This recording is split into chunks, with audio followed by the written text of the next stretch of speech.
they're images which are actually lasting a longer time, which have such a fundamental impact that they become something like a meta image. Are these existing? Can we find them? Are we surrounded by these images? Because we see maybe 10,000 images every day. So some of them stick, some of them don't. And all these considerations about images, I think it would be very nice to raise in the viewer's mind when he walked through this show. You imagine a library. It's a 19th century library, very tall bookshelves. There are two windows, very tall windows with a curtain. The sun is coming out, there are tables in the front. There are like these green lamps, a little bit of pieces of paper, and two girls. And they're sitting and they're leaning over one book. So if you imagine that photograph, you will think about the girls. You will think like, do they read together? Are they students? Are they older? What is the book? Are they feeling well? Are they not feeling well? Are they friends? Like all kinds of anecdotes. Same picture without the girls, and you think about how would it be to be in the library. And that's what I'm interested in. I'm not interested in to tell a story how people are.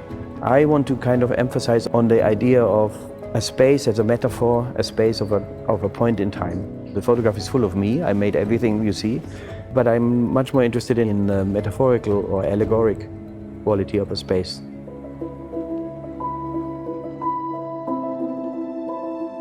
It always started with a practical consideration.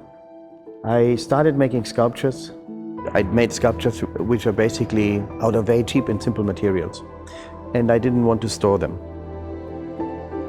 Like every sculptor has the same problem. You make a sculpture, you like it, but then if you don't show it, what do you do with it? You store it somewhere. And then at some point, if you're a student, you just have to decide whether you want to keep the TV or keep your sculpture. And you constantly face eliminating things you actually like as well for making space for things in bubble wrap. I realized that I need a record of what I'm doing, and the record was photographic, and I wasn't trained in photography at all, and I'm still not trained in photography. And I realized that photographing something is actually not that easy, and it's not an automatic thing. Even if the camera is automatic, the process of making a picture of something has a lot of little cliffs to work through.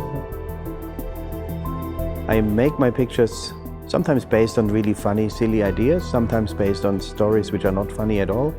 And I'm trying to find a good balance in the show between the heavy news, which we are surrounded with and which kind of also dominate our life and our communication about life, and the more lighter, daily, quotidian, interesting, but not demanding stories. And so we have something of a party, a barbecue at home, which doesn't have any background story. We have a cup in a fence, which doesn't mean much, but we also have a story of somebody who stole pictures from his clients and was hiding them in a vault, in the basement, in a secret vault in Paris. My work itself is about memory too, and like the weird kind of half-true memories we carry around. If I say, the tunnel where Lady Di had an accident, everybody who sees this film has an idea what that looks like, but if you would put them all together, of course none of them would be actually the tunnel. And so, memory is important. Our treatment of memory is changing because of the internet, because we have everything always in the pocket, so we just don't really bother anymore to keep actually memories very alive. And all this kind of goes into my work and into the show. The global communication about images is another thing which is actually very new, because the internet only can send pictures since 1997. It wasn't fast enough before, and that is not so long ago. And now we cannot think of a world which we don't have pictures we can immediately share. You can share a picture with your mother, and you will get it, and she will be able to read it. And we can share pictures with somebody in Iran who is in a demonstration, and we know it immediately. And the people in Iran, the power people cannot, the government can't do anything about it. So pictures became this superpower. And I think it would be important for people which like pictures, like me, or also people which go to shows, to be aware of what their power is and how we read them, how we understand them. Everything is shifting, and we realize more and more that the brain is actually a great filter of some sort, and it is a creator of memories, much as a storage of images. And that is important, I think, when we look in our world and how we experience the world, and how what we take for granted, what we take for true, what kind of marks our lives, our biographies. If I construct a picture, definition, it's artificial. So now we look at nature and we think nature is not artificial.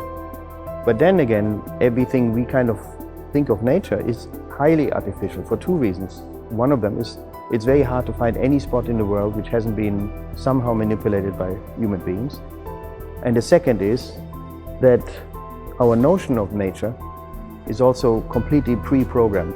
Monet, which obviously is the master of the water lilies in painting, he wanted to paint these water lilies, but then he only can paint them once a year, and then some other people want to see them as well. So he had a whole garden created for his paintings. And somehow I think the idea of like having nature completely made for you to paint it is very similar to my approach to think. I make everything you see. I don't kind of go take the camera into the world. I bring the world into my room in front of my camera. So, to reverse that whole process I thought would be very nice. We come from the city, the two poles, the city and the sea. And the city has like different works than the sea. The sea we somehow kind of look at the sea as a daily changing scheme, or like the weather changes so much here. So basically I thought like it would be nice to have the dailies over here, which are momentous photographs of like things which are not very important, but they still have a narrative and they still mark a point in life. And here we have more like oriented to the narratives of a city, like of the lives, the different biographies. We had the idea to create an urban kind of a maquette inside the museum building. And what makes it so special again is that if you watch to the right, you will see the city of Santander. If you watch to the left or the other way around, you see the sea with the boats passing by.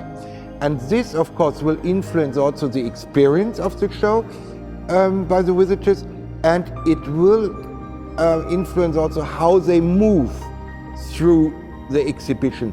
Nothing is static. And this is very much about the whole ideas project, or mainly about his general idea about his work.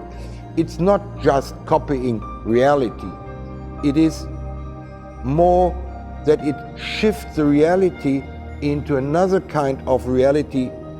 The idea of the show is actually older than the pandemic, of course. We had been working on this project for a number of years, but it also evolved over the time, and it has some qualities which I think are a good echo of the situation we found ourselves in. One of them is all the pavilions are suspended. So everything is kind of hanging in the air, which is probably a good picture of like what the situation is, what we kind of find ourselves now, like re-entering the social scene or like our environment. And after long being on our own, we just, like everything it's not settled in. So, I mean, it starts with planes. Planes are either full or half empty because people haven't really, are we going back to normal, or what is the new normal? So the suspension of this is kind of a little bit of the possibility that everything is kind of shifting is the first thing you see when you come in. When I ask artists to collaborate, or artists ask me to collaborate, it's in the beginning always about the people who hopefully once will see and experience the show. Because they are the ones that we want to reach. It's not that we want to build borders, walls between visitors and the art. It is just the opposite. It is about everybody that we want to attract and to please with the show.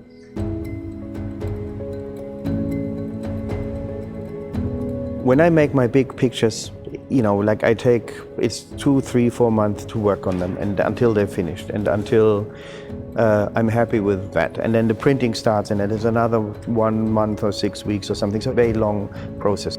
At some point you think like, if I would be a writer, I don't want to write a novel, and like every novel has 600 pages and takes me years and years to make it. I want to write a poem. And in a similar way, I just wanted to do very quick things, which I kind of, I set myself a rule, they should never take more than a week, if faster then better. And what they show would be a moment in time which is not shared through media, or like has a deeper narrative which you kind of might find out or not find out. It's just actually a very light moment, such as these photographs you find on social media all the time.